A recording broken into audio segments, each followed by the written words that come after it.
నీ వాక్యములు నా జిహ్వకు ఎంతో మధురములు, అవి నా నోటికి తేనె కంటే తీపిగా ఉన్నవి. నీ ఉపదేశము వలన నాకు వివేకము కలిగెను, తప్పు మార్గములన్నీ నాకు అసహ్యములాయను. నీ వాక్యము నా పాదములకు దీపమును, నా త్రోవకు వెలుగునై ఉన్నది. 119 కీర్తన 103 నుంచి 105 వచనం వరకు. Praise Jesus. ఈరోజు ఆగస్ట్ 6 వెడ్నెస్డే. గుడ్ మార్నింగ్ పరలోకనేస సంఘ బిడ్డలందరికీ, ఆత్మీయులందరికీ, ఇతర దేశాల్లో ఇతర రాష్ట్రాల్లో ఉన్న పిల్లలందరికీ కృపాక్షేమలు సమృద్ధిగా విస్తరించునుగాక. ఆమేన్. ఇక్కడ మనం వాక్యాన్ని చూసినట్లయితే పిల్లరా, ఎవరైతే దేవుని ప్రేమిస్తారో వారు వాక్యాన్ని బాగా ధ్యానిస్తారు, చదువుతారు, ధ్యానిస్తారు, వాక్యాన్ని బాగా వింటారు, వాక్యానుసారంగా జీవిస్తారు. అంటాడు దావీదు, అంటాడు జుంటి తేనె దారుల కంటే మధురముగా ఉందంటాడు, తీపిగా ఉందంటాడు. నీకు వాక్యం పట్ల ఎక్కువ ఆసక్తి లేదా అంటే దేవుని మీద ప్రేమ అంత లేదు నీకు, ఏదో జస్ట్ నామినల్గా ఉంటున్నావు అంతే. ఒక్కసారి అవగాహన చేసుకో. ఎంతసేపు వాక్యం విన్నా దేవుని ప్రేమించిన వాడికి తృప్తి తీరదు.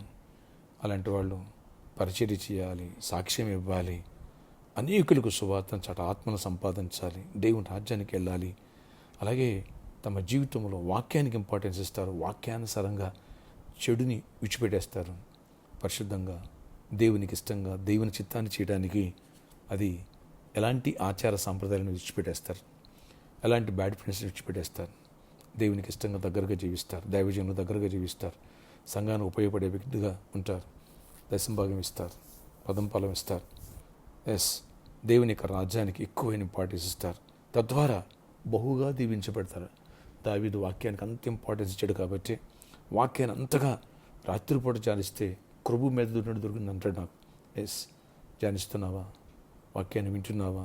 బోరు కొట్టేస్తుందా? దేవుని నామంలో ప్రార్థిస్తున్నావా? సువార్త చాడుతున్నావా? ఆత్మ సంపాదిస్తున్నావా? అది మ్యాండేటరీ. దేవుని ఎరిగిన ప్రతి బిడ్డ ఇతరులకు దేవుని ప్రేమ చాటాలి. ఏదో రకంగా నీ సాక్ష్యాన్ని చెప్పు. ఎదుటి వాళ్ళు మతం మార్చుకోమని చెప్పొద్దు. దేవుని ప్రేమ గురించి 2 మాటలు చెప్పు, నీ సాక్ష్యం చెప్పు. లేదా మన అద్భుతాల గురించి ఒక లింక్ షేర్ చేయి. దేవుడు మిరాకిల్ చేస్తాడు. ఆ ఆత్మల భారం నీలో ఉంటుంది.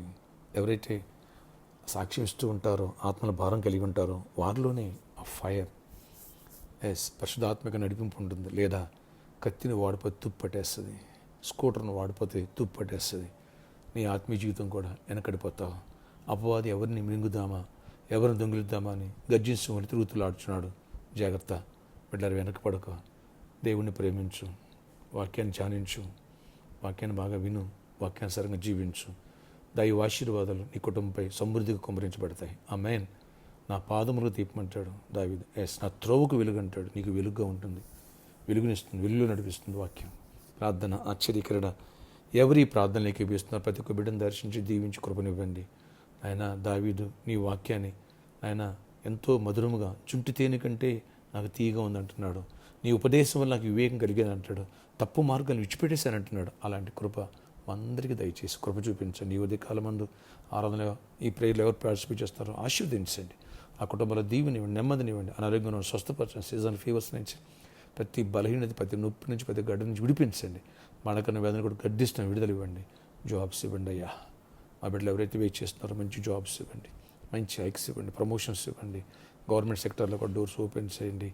ఎవరు నాయన ఫైనాన్షియల్ స్ట్రగుల్ అవుతున్నారు వారిని కూడా దీవించి ఫైనాన్షియల్ ప్రాబ్లమ్స్ సాల్వ్ చేయండి. బిజినెస్ కూడా దీవించండి. విద్యార్థులు దీవించి, చిన్న పెద్దలందరినీ దీవించండి. అయినా ప్రతి ఒక్కరి పట్ల నీ దీవెన దయచేసి కృపాక్షేమాలు దయచేయండి. ఎవరు సీట్స్ కోసం ట్రై చేస్తున్నారో సీట్స్ ఇవ్వండి. ఆ కాలేజీలో, ఆయా స్కూల్స్లో, ఆయా యూనివర్సిటీలో కృప తీరువండి. కీర్తన చిన్న బిడ్డ పరిచయం చేసేది, ఆ బిడ్డ నాయన ఢిల్లీ వెళ్ళింది, ఆ బిడ్డ కూడా స్టడీస్లో తోడేయండి. అందరి పట్ల నీ కృప చూపించి దివ్య కూడా తోడేయండి. అన్నింటిలో గొప్ప కార్యాలు చేయండి. ఈరోజు బర్త్డే, వెడ్డింగ్ యానివర్సరీ దీవించి దీర్ఘాయుష్ కృపాక్షేమం దయచేసి మహిమ చెందండి. ప్రతి అవసరాలు తీర్చండి. యేసు నామములో ప్రార్థిస్తున్నాను తండ్రి, ఆమేన్. ఫ్రెండ్స్, దేవుని వాక్యంలో ఎక్కువ గడుపు, వాక్యానుసారంగా జీవించు. ఆశీర్వాదం నీపై కుమ్మరించబడుతుంది. నేను ఎత్తుకుంటూ వస్తుంది దీవెన. May god bless you all. Have a nice day. దేవుని సన్నిధి కాపుదల ఈరోజు అంతా ఉండిన గాక. గొప్ప ఆశీర్వాదం మనపై కుమ్మరించబడును గాక. ఆమేన్. God bless you all.